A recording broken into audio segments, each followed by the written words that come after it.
दोस्तों आज की वीडियो का हमारा टॉपिक रहेगा टीएस इलियट का एक प्ले मर्डर इन कैथीड्रल। कैथीड्रल एक टाइप का चर्च होता है, यानी कि गिरजाघर। और दोस्तों बहुत बड़ा चर्च माना जाता है कैथीड्रल। तो यहाँ पे है मर्डर इन कैथीड्रल। यहाँ पे किसका मर्डर हुआ कैथीड्रल में, तो इस प्ले में हमको पता चलेगा। तो दोस्तों टीएस इलियट ने इस प्ले को इसलिए लिखा था ताकि ऑडियंस को थॉमस बैकेट और किंग हेनरी सेकंड की हिस्ट्री का पता चले कि किस तरह थॉमस बैकेट का कैथीड्रल में मर्डर किया गया था। थॉमस बैकेट दोस्तों एक आर्च बिशप थे। आर्च बिशप एक बहुत बड़ी पदवी होती है।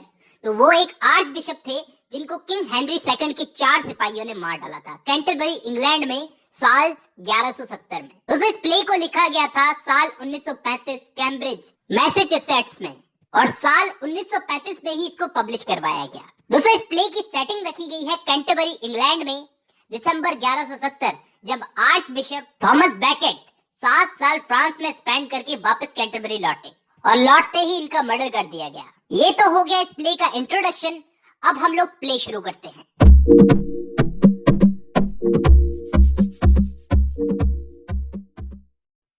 दोस्तों मर्डर इन कैथीड्रल एक क्रिश्चियन ट्रेजेडी है जिसको 2 पार्ट्स में डिवाइड किया गया है, और इसके बीच में एक इंटरल्यूड यानी कि एक इंटरवल टाइप का नहीं होता है क्या, वो भी है।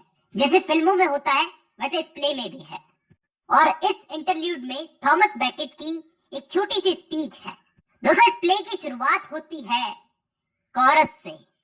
दोस्तों कोरस कैंटरबरी में कॉमन वुमेन का एक ग्रुप है। ये कहते हैं कि arch bishop Thomas baked Canterbury से दूर चले गए हैं 7 सालों के लिए।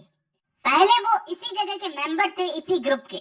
बैकेट यहाँ से चले गए थे क्योंकि उनका हेनरी सेकंड के साथ में रिलीजियस और पॉलिटिकल कॉन्फ्लिक्ट हो गया था, झगड़ा हो गया था।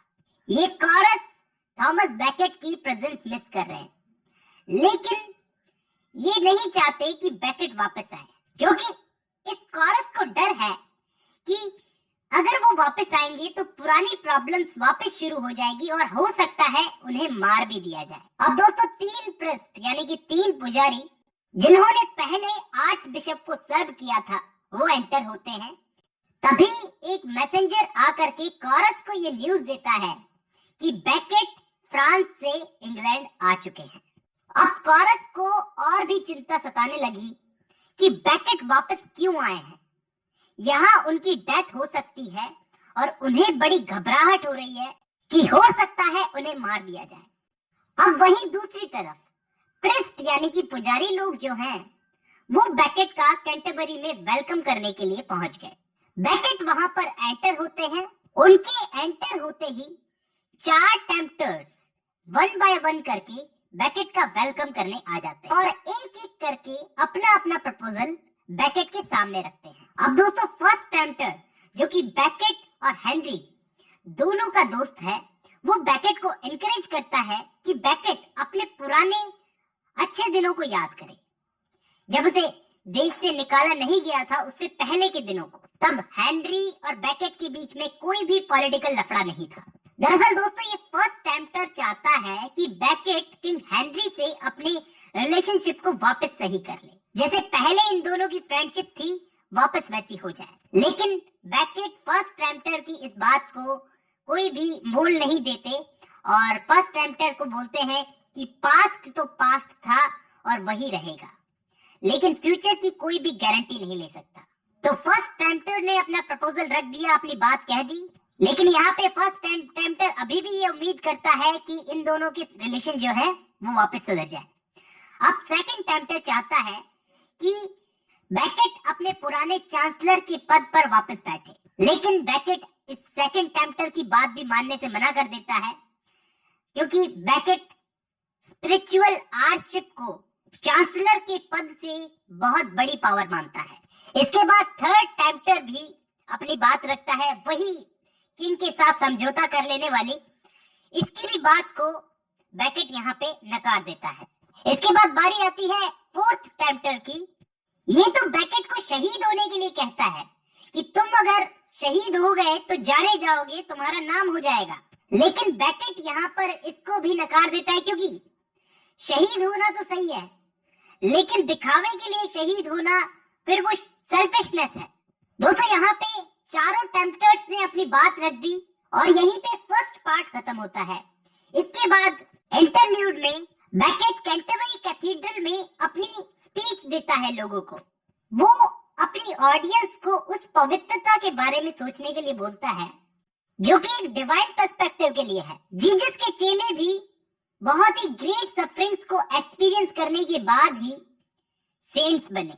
वो अपनी स्पीच को ये कहते हुए खत्म करता है कि शायद ये आखिरी बार वो उनसे इस तरह खड़ा होकर के बात कर रहा है, क्योंकि अब उसे ऐसा लग रहा है जैसे वो शहीद होने वाला है। अब दोस्तों इसके बाद में प्ले का सेकंड पार्ट शुरू होता है। अब प्ले के सेकंड पार्ट में किंग हेनरी के 4 सिपाही यानी कि नाइट्स कैंटरबरी कैथीड्रल में आते हैं और बैकेट को नमस्कार करते हैं। फिर वो उसे गद्दार बोलते हैं क्योंकि किंग हेनरी ने उसे इंग्लैंड का चांसलर और आर्च बिशप दोनों बनाया, लेकिन बैकेट ने चांसलरशिप को ड्रॉप कर दिया और वो नाइट्स बोलते हैं कि इसने किंग की सारी पॉलिसीज का विरोध किया जिसको पहले इसने सपोर्ट किया था। दोस्तों इन नाइट्स को किंग हेनरी ने ही भेजा है। अब जैसे ही नाइट्स बैकेट पर अटैक करने के लिए आगे बढ़ते हैं तो प्रेस्ट और बाकी लोग बैकेट को डिफेंड करने के लिए आगे आ जाते हैं, क्योंकि सब जानते हैं कि ये लोग बैकेट का मर्डर करने आए हैं। ये प्रेस्ट लोग जो है पुजारी लोग, ये बैकेट को समझाते हैं कि अपनी जान बचाए, खुद को कहीं छुपा ले, लेकिन बैकेट उनकी बात मानने से मना कर देता है। लगता है जैसे ये शहीद होने को एकदम तैयार है।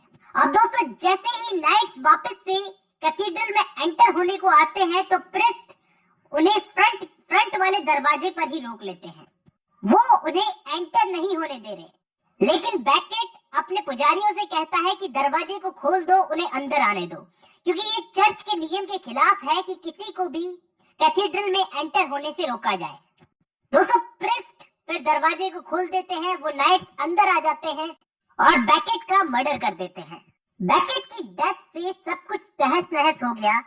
कॉरस बैकेट की डेथ पर रो रहे थे, तभी ये मर्डरर्स यानी कि ये जो नाइट्स हैं ये उन ऑडियंस के सामने आकर के उनसे कहते हैं, उनको एक्सप्लेन करते हैं कि किस तरह से ये बैकेट राजद्रोही था और खुद ही कारण था